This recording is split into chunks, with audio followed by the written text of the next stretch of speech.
Dear students, welcome to EduUp commerce classes और मैं आपका मेंटर सुमित अरोड़ा। स्टूडेंट्स, अपन लोगों ने अपने पिछली वीडियो में अब तक ये पढ़ा कि बैंक क्या है, बैंकिंग के बेसिक फंक्शंस क्या है as a central bank, as a commercial bank. Moreover we even understand the topic related to credit control policy, that is monetary policy which is framed by Reserve Bank. But in this particular video we are going to start topic of credit creation. Money multiplier का एक topic पढ़ रहे हैं जिसको हम लोग credit creation या deposit multiplier के नाम से भी जानते हैं। स्टूडेंट्स, आपने कमर्शियल बैंकों के फंक्शंस पढ़े थे, तो उसमें अपन लोगों ने बोला था कि कमर्शियल बैंक एक्सेप्ट डिपॉजिट्स, है ना, एंड एडवांसेस लोन्स। तो कमर्शियल बैंक को हम लोग मनी क्रिएटर भी कह सकते हैं। आप बिल्कुल कंफ्यूज मत हो, ये मत सोचना कि रिजर्व बैंक करेंसी इश्यू करती है तो उसको क्यों नहीं बोलते। बिल्कुल समझना बात को, रिजर्व बैंक करेंसी इश्यू करती है लेकिन कमर्शियल बैंक डिपॉजिट क्रिएट करती है, लोन्स को देती है, तो क्रेडिट क्रिएट होता है। थोड़ा ध्यान से समझना कमर्शियल बैंक का फंक्शनिंग कैसा होता है, हम इस पर्टिकुलर टॉपिक के अंदर समझेंगे। इस वीडियो में ध्यान से रहें, ये बिल्कुल टॉपिक आपको 3 to 4 मार्क्स में आ सकता है। न्यूमेरिकल सेगमेंट में भी 1 मार्क का क्वेश्चन या 3 मार्क्स तक आ सकता है। थोड़ा ध्यान से समझना। टॉपिक है मनी मल्टीप्लायर, जिसको हम लोग डिपॉजिट मल्टीप्लायर के नाम से भी जानते हैं। मनी मल्टीप्लायर क्या होता है? मनी मल्टीप्लायर का मतलब है money multiplier measure the total deposits that the banks are able to create with every unit of deposits they are having। जो भी बैंक के पास डिपॉजिट्स आता है उस इनिशियल डिपॉजिट्स की हेल्प से टोटल कितना डिपॉजिट क्रिएट होगा, कितना मनी क्रिएट होगा, वो हमें मनी मल्टीप्लायर बताता है।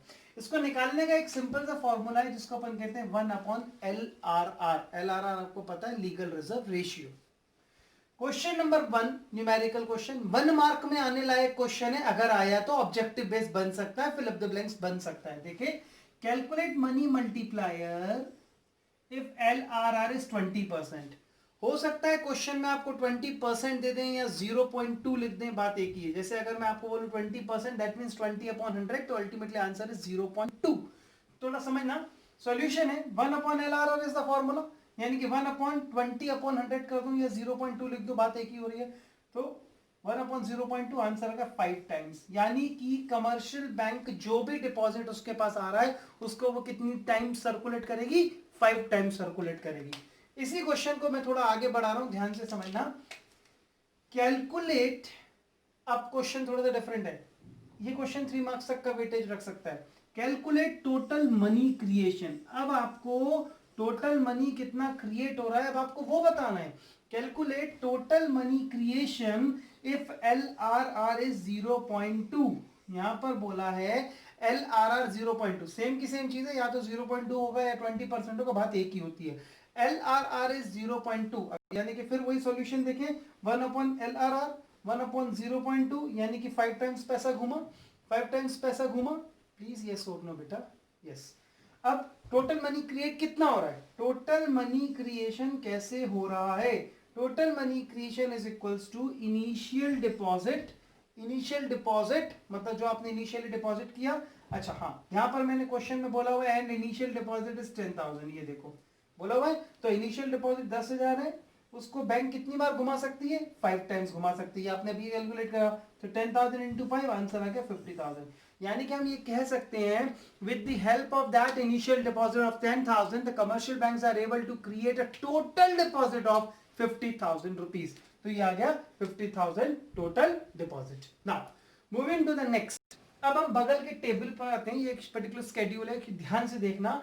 अब अगर मैं आपको बोलूं कि you need to explain the complete process, question सुनना। अब अगर आपको complete credit creation money creation process बोला जाएगा तो आप कैसे एक्सप्लेन करोगे? दिस पर्टिकुलर टॉपिक में भी 4 मार्क्स का वेटेज रख सकता है, थोड़ा ध्यान से देखना। इसमें थ्योरी बहुत सारी लिखनी है, बट अब इस थ्योरी तो मैं अभी खैर नहीं बोल पाऊंगा। मैं आपको एक्सप्लेनेशन पार्ट पूरा दे रहा हूं। थ्योरी आपको अगर चाहिए हो तो प्लीज आप बताना, मैं आपको पीडीएफ के फॉर्मेट में प्रोवाइड कराऊंगा। बट प्लीज पे अटेंशन, ये प्रोसेस बहुत ज्यादा जरूरी है। देखिए, इसी क्वेश्चन को मैं अपना बेस बना के आगे कंटिन्यू कर रहा हूं। As per the given question LRR is 0.2। As per the given question, initial deposit is 10,000. Now, deposit जब 10,000 था, as per the given question हमको LRR कितना बोला गया, 20%, यानी कि it is mandatory for every commercial bank to keep some part of every deposit as a reserve. LRR पढ़ा है अपन लोगों ने लास्ट वीडियो में। तो 20% का रिजर्व कमर्शियल बैंक अपने पास रख रही है, यानी कि 10,000 रुपए का जो इनिशियल डिपॉजिट किया गया उसमें से 20% का कमर्शियल बैंक ने अपने पास रिजर्व रखा है। बचे हुए पैसे का बैंक क्या कर रही होगी, 100% बचे हुए पैसे का बैंक लोन देगा। कितना परसेंट बचा होगा, 80% बचा हुआ। बट ऑब्वियस अगर मानकर चलो मैं आपसे कह रहा हूं 20% का रिजर्व है, ये जो 2,000 रुपए लिखे हैं 2,000 रुपीज 2,000 रुपए रिजर्व है बेटा, क्यों, क्योंकि 20% लीगल रिजर्व बोला गया है। एक बात को याद रखना, इस पूरे के पूरे बैंकिंग प्रोसेस को समझने के केवल 2 एजम्पशन सबसे इंपॉर्टेंट है। आप लोगों के दिमाग में बिल्कुल क्वेश्चन आ सकता है कि आखिर सर एक बात बताइए, बैंक एक छोटा सा फ्रैक्शन अपने साथ रख रही है और अगर कल को अकाउंट होल्डर ज्यादा पैसा निकालने आ गया तो कैसे मैनेज करेंगे। बिल्कुल सोचना सही है। एक बात को ध्यान से समझना, सारे के सारे कमर्शियल बैंक, इसका एजम्पशन बता रहा हूं, all the banks are considered as a single unit. सारे के सारे कमर्शियल बैंक एक यूनिट है, बैंकिंग यूनिट है। दूसरी चीज, सारे के सारे लोग एक साथ पूरा पैसा विड्रॉ करने नहीं आएंगे और ना ही वो पूरा का पूरा अमाउंट विड्रॉ करेंगे। यानी कि कहीं ना कहीं कमर्शियल बैंक अपने पास जो रिजर्व रख रही होगी उस स्मॉल फ्रैक्शन ऑफ रिजर्व से भी कमर्शियल बैंक अपना प्रोसेस कर सकती है, चीजें मैनेज कर सकती है। तो इसीलिए अगर 10,000 का इनिशियल डिपॉजिट था, अकॉर्डिंग टू द क्वेश्चन अगर 20% रिजर्व है, यानी कि 2,000 का रिजर्व आ गया, 2,000 रुपीज रिजर्व है, तो रिमेनिंग क्या हुआ, 8,000 लोन गया। अब सपोज मानकर चलो कमर्शियल बैंक ने लोन दिया किसी ए नाम के इंसान को। अब कमर्शियल बैंक अगर किसी को भी लोन दे रही है तो कमर्शियल बैंक लोन कैसे देगी, क्या उसको कैश देगी, 100% नोट। ठीक है, कमर्शियल बैंक उसको वहां पर एक बैंक अकाउंट, लोन अकाउंट उसका ओपन करेगी। फॉर एग्जांपल आपने होम लोन लिया, फॉर एग्जांपल आपने पर्सनल लोन लिया, जो भी आपका लोन है उस नेचर का आपका अकाउंट ओपन होगा और उसके साथ आपकी लोन अकाउंट आईडी जनरेट होगी।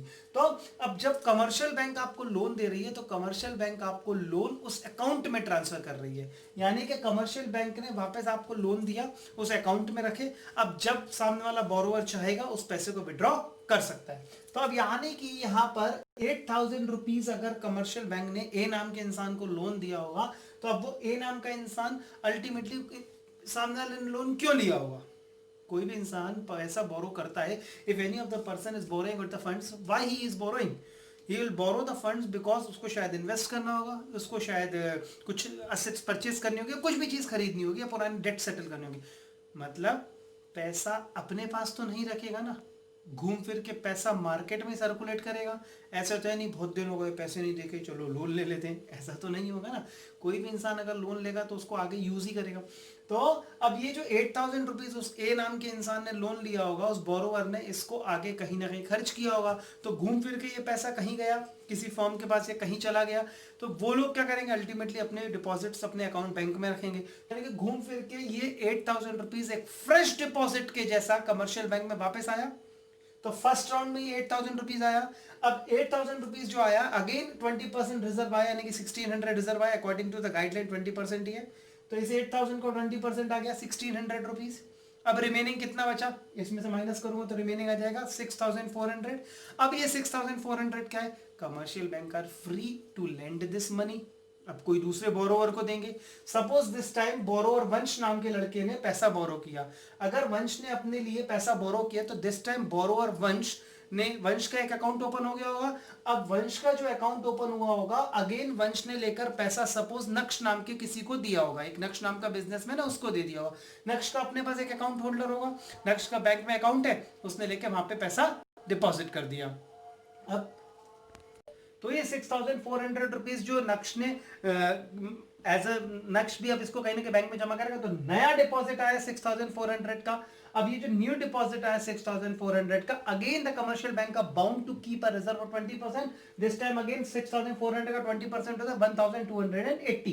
तो ये 1,280 रिजर्व रखा। अब बचा कितना, 5,120, 5,120। अब ये जो 5,120 है, अगेन अब किसी बंदे ने लोन लिया होगा, लेट अस सपोज गरीबा नाम की किसी लेडी ने बिजनेस लोन लिया, तो अगेन अल्टीमेटली सर्कुलेट पैसा कैसे हो रहा है, पैसा सर्कुलेट तो हो रहा है इकोनॉमी के अंदर। अब ये जो नया डिपॉजिट आया फिर इसको 20% होगा। In this manner the cycle will continue. अब आप सोचोगे बैंक क्या हमेशा ऐसे करती जाएगी? नहीं, बैंक कैसे क्रिएट करती है ये देखें। ये आपने भी थोड़ी देर पहले निकाला था। देखो इनिशियल डिपॉजिट 10,000 था बेटा, ये रहा। मनी मल्टीप्लायर 5 टाइम्स आया, हम लोगों ने निकाला LRR के हिसाब से, तो आया 10,005 करा 50,000। अब तो टोटल डिपॉजिट कितना क्रिएट हुआ? 50,000। 50,000 का 20% बाय डिफॉल्ट 10,000 होता है, देख लीजिए प्लीज। और रिमेनिंग क्या हुआ? लोन हुआ। तो ultimately till how long the cycle will continue? cycle will continue, the process will continue till the time initial deposit of 10,000 is equals to total reserve. I repeat, initial deposit is equals to total reserve. Initial deposit total reserve के बराबर होगा, वहां पे आके वो process रुक जाएगा। तो इससे हमको टोटल मनी क्रिएशन पता चल जाएगा। Here complete money creation process over. इसमें एक चीज नोट करने वाली है, ध्यान से सुनना।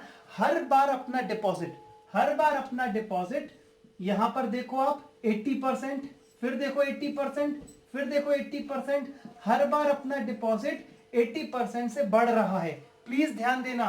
और हर बार अपना रिजर्व भी देखो आप यहाँ पे, प्लीज पे अटेंशन, क्लास में ध्यान दीजिएगा, प्लीज पे अटेंशन। यहां पर हर बार अपना रिजर्व कितना बढ़ रहा है? 2000 का 80%, 1600 का 80%, 1280। हर बार अपना सब कुछ 80% से बढ़ा है, क्योंकि 20% रिजर्व रखा गया है। इसका मतलब ये शो हो रहा है कि अपना टेबल बिल्कुल सही है। तो यहां पे अपना मनी क्रिएशन प्रोसेस कंप्लीट होता है। Thank you student.